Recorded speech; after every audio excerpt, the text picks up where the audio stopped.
in literally gue gak bisa ngapa-ngapain. Bahkan gue setiap bangun tidur gitu, sakit banget sayang, sakit banget ya. Gue WhatsApp Andrea, gue bilang sayang, I wanna quit this life. Gue udah mau selesai aja. Gue cuman punya tenaga 0,01% lagi nih, sakit banget. Karena emang udah bisanya cuman pasrah dan berserah nih. Gue gak tahu lagi. Kayaknya Tuhan tuh gak ada deh. Jangan-jangan Tuhan tuh cuma ciptaan manusia ya. Yesus tuh cuma perilaku hidupnya aja yang baik. Tapi kayaknya secara juru selamat, gue gak percaya. Hai, ini gue Daniel, tetangga kamu. Di sini gue akan ngobrol dengan tetangga gue tentang perjalanan hidup mereka dari kacamata spiritual di saat mereka mengalami situasi tidak pasti dan kekhawatiran. Sampai bisa kembali bangkit menjadi orang yang lebih kuat dari sebelumnya. It's gonna be very exclusive and inspiring.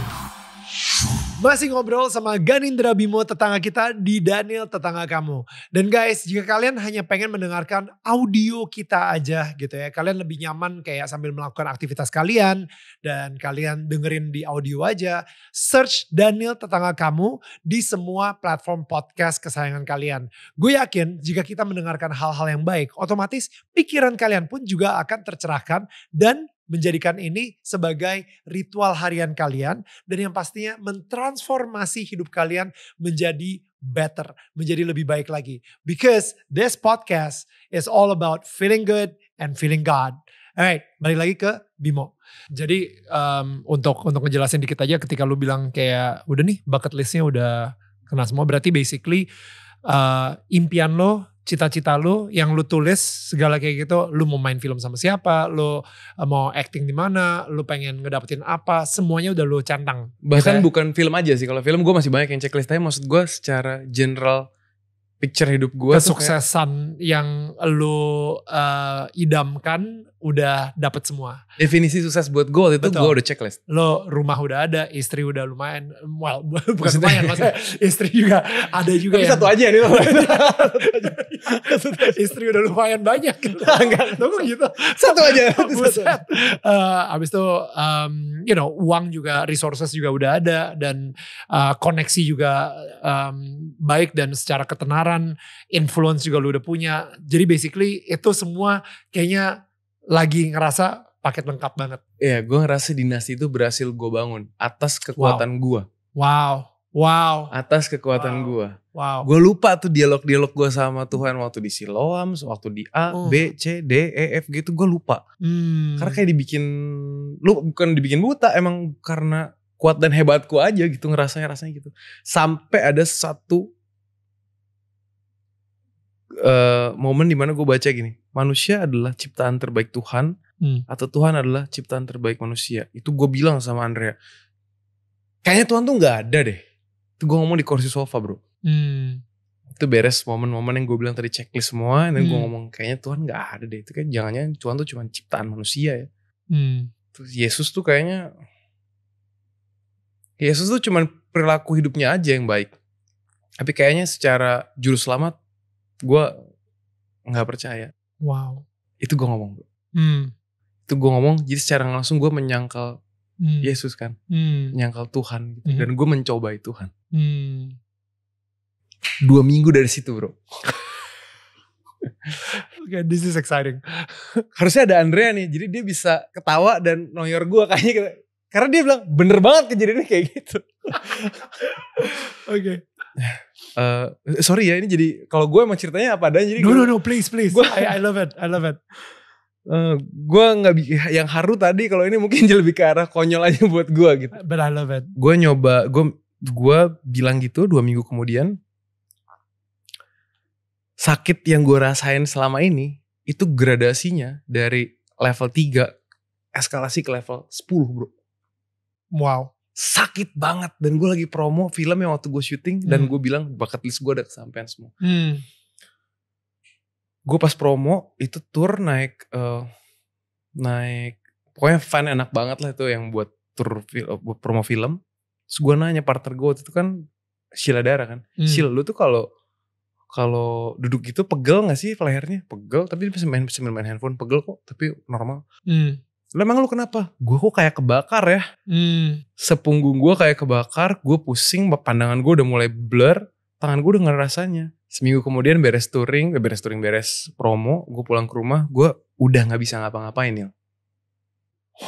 Literally gue gak bisa ngapa-ngapain. Bahkan gue setiap bangun tidur gini, sakit banget sayang, sakit banget ya. Dan kita gak pernah tahu itu sakit apa. Gue sehat, badan gue lagi body fat di bawah 10%, 9%. Itu kalau lagi bikin konten lagi lean lean-nya lah. Secara visual tuh lagi, lalu foto pas lagi di sini nih. Cuman gue gimana mau foto? Jalan aja, gue tuh gini kayak udah gak bisa ngapa-ngapain nih, parah. Akhirnya dibawa ke satu rumah sakit, and then diobservasi lah. Observasi MRI. Oh, kamu ada HNP di 5 titik. Gue gak ngerti itu barusan. HNP tuh hernia nucleus pulposus alias saraf kejepit. Oke. Grade-nya ada 1, 2, 3, 4. 4 tuh patah. Gue di grade 3. Oke. Ruas sendi kita ada banyak kan. Gue kena HNP-nya di 3 ruas di leher. 2 ruas di pinggang. Jadi sakit banget. Gue bisa bilang sakit banget. Dan pain tolerance gue ternyata kata dokter tinggi banget. Harusnya udah kayak gini gue udah gak bisa. Di kursi roda. Iya. Di kursi roda. Gue masih bisa ketawa-ketawa, masih bisa paksain untuk olahraga. Bukan paksain olahraga salah kata yang salah. Masih paksain untuk latihan. And then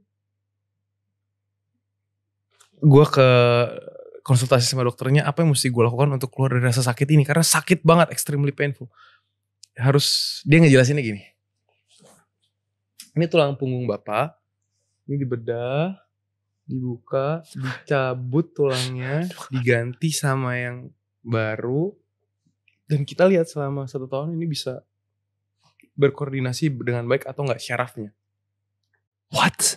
Ya, diganti pak kayak apaan diganti sama yang baru? Gue gak tahu. Di saat itu gue udah gak dengerin dia lagi kayak, gimana dok? Dibuka apanya dok? Maksudnya dibuka di black gitu dok? Iya, di black bla bla bla bla bla. Andre udah panik gitu kan. What? Enggak. Ini ada cara lain gak? Coba minum painkiller lagi aja. Coba siapa tahu mungkin lu dengan menghilangkan olahraga. Bro, di saat itu olahraga dan latihan adalah hidup gue. Olahraga dan pola hidup sehat adalah ilah kedua gue yang harus gue tinggalkan di saat itu. Karena gue jadi tahu itu. Gue pulang ke rumah itu gue mewek, bingung. Di satu kamar gue berdoa. Terus gue bilang sama Andre, kayaknya nggak mungkin deh survive. Gue minum painkiller, gue nggak coba tahan seminggu lagi dan makin parah kondisinya. Gue udah nggak bisa gerak sama sekali. Dan Andre tetap cari solusinya, tapi gue masih nggak membuka hati sama Tuhan. Gue cuma berdoa, tapi doanya Tuhan please kasih gue kekuatan, kasih gue kesembuhan, please. Yang kayak gitulah kurang lebih ya. Sampai di ulang tahun gue 29 Maret, akhirnya gue WhatsApp Andrea, masih ada WhatsAppnya. 36 tahun gue bilang, sayang, I wanna quit this life. Gue udah mau selesai aja, karena gue udah gak mungkin bisa olahraga, gue gak bisa ngelakuin. Bucket list gue, ini balik ke bucket list nih, bucket list yang gue checklist. Gue gak bisa nikmatin semua bucket list yang ada di bucket list gue. Yang udah lu achieve tapi gak bisa lu nikmatin.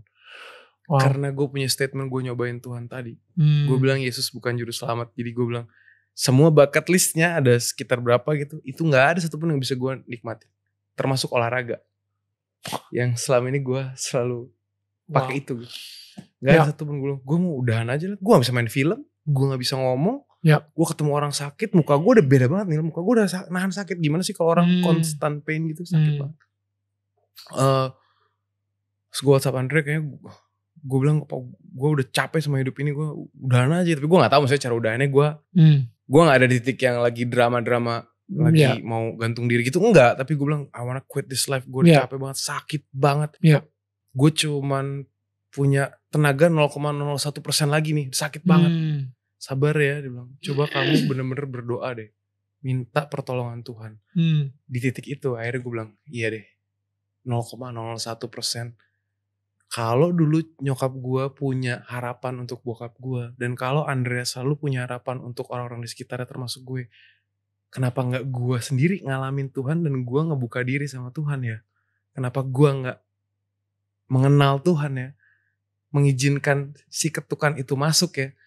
Jadi wrap up-nya tuh di kejadiannya. Semua kejadian besar hidup gue itu di satu momennya dikumpulin di titik itu. Gue bilang Tuhan, aku izinkan Engkau hadir dan juga menjadi pemegang otoritas tertinggi di dalam hidupku. Berikan aku kekuatan dan jalan keluar sesuai dengan rencanamu. Ampunin aku Tuhan, aku udah salah. Aku ngaku aku salah. Wow.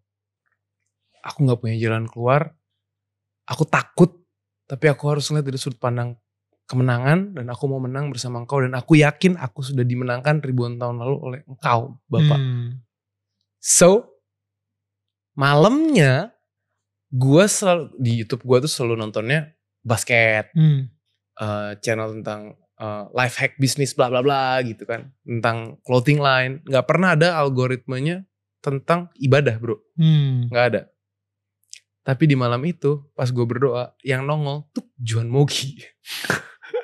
Oke. Ya, maksudnya siapapun bisa nongol, siapapun bisa nongol. Tapi yang lucu adalah kenapa ada khotbah itu, siapapun yang bawain, sebenarnya menurut gue itu adalah campur tangan Tuhan untuk menghadirkan itu di algoritma gue di malam itu, di kamar itu. Betul. Ngebuat gue kayak, dari satu gue dengerin 1, 2, 3, 4, 5, ternyata kekristenan yang selama ini gue pahamin beda ya, salah ya.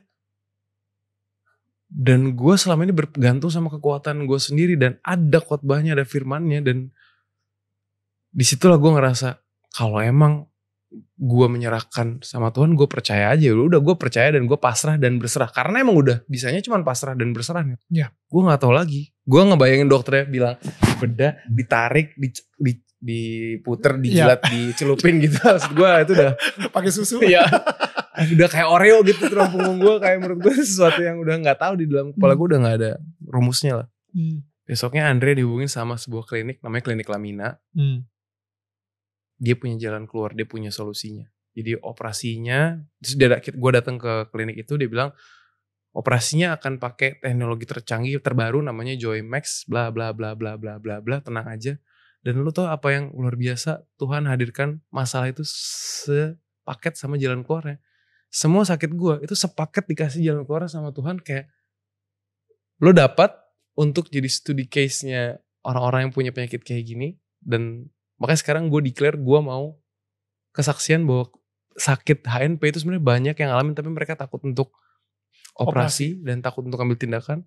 Gue tuh jadi kayak studi kasusnya untuk ngasih tahu bahwa sekarang udah canggih, udah bisa. Dan bisa pakai BPJS dan lain-lain lah kalau untuk secara kemampuan. Tuhan kasih kamarnya, Tuhan kasih dokternya.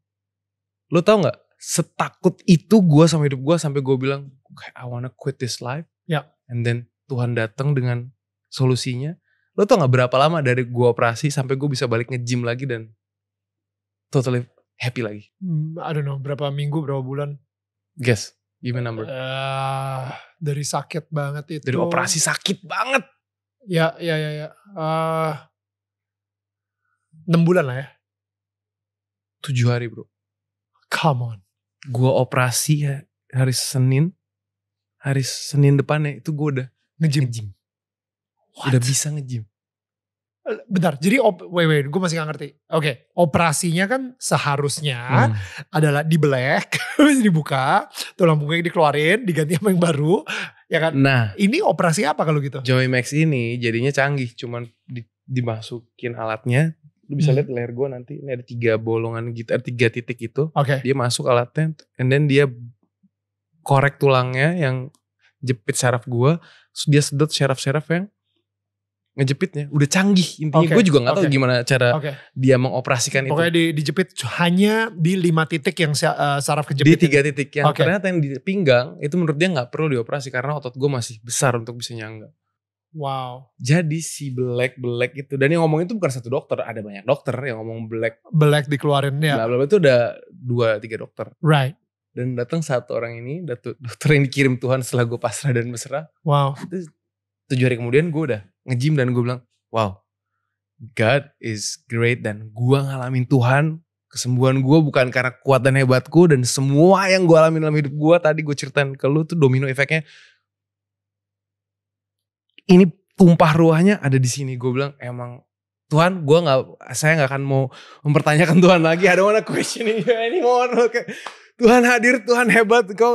kuasamu nyata, kuasamu setia, engkau selalu setia. Dan bener setiap kali dia ngetok itu, dia sebenarnya udah masuk, dia ngerangkul gue, selalu ngegendong gue, tapi guanya kadang gak mau. Itu aja sih. Jadi itu powerful banget. Dan sebelum gue operasi, gue bilang, kan operasi buat gue agak, pertama kali gue ngalamin operasi, gue bilang sama Andrea, gue pengen banget kayak Chris Hemsworth punya film action, kayaknya gak kesampean deh nih. Beres 7 hari, sembuh, minggu kemudiannya, gue telepon sama Angga, lu mau gak main film action? Apa yang Tuhan udah buka, gak ada yang bisa tutup, begitu juga sebaliknya. Jadi menurut gue that's my life, that's my story. Kayak itu hubungan gue sama Tuhan, gak mulus perjalanan gue. Bahkan gue bisa dibilang tengil sama Tuhan. Gue mencobai Tuhan, gue menyangkal Tuhan. Tapi emang dia masih setia, dia sayang banget sama siapapun dari kita, dia sayang banget. Satu domba itu tuh that's me gitu kan. Dia selamatin gue. Emang sih mesti caranya emang mungkin kadang prosesnya tidak menyenangkan, tapi hasil akhirnya rencana Tuhan itu udah paling terbaik. Bro, itu gue come on. Gue gak pernah ngalamin itu sebelumnya, gak pernah kepikiran juga dalam kepala gue. Dan gue harus menyelesaikan itu dulu, kepahitan itu. Tapi kepahitan itu akan selalu ada. Gue tuh gak bisa dikasih tahu secara gini nih. Kayak kata-kata dunia tuh, secara dunia gue pengen punya piala, gimana cara gue nunjukin diri sebagai gue yang paling. Justru gue sama Andrea tuh dua pribadi yang sangat berlawanan. Kalau gue lagi istirahat gitu, gitu Andrea nanya, lu gak ngerjain project lu yang itu aja supaya lu ada mainan, supaya lu bisa jadi lebih ceria, lu ngapain gue di rumah ya?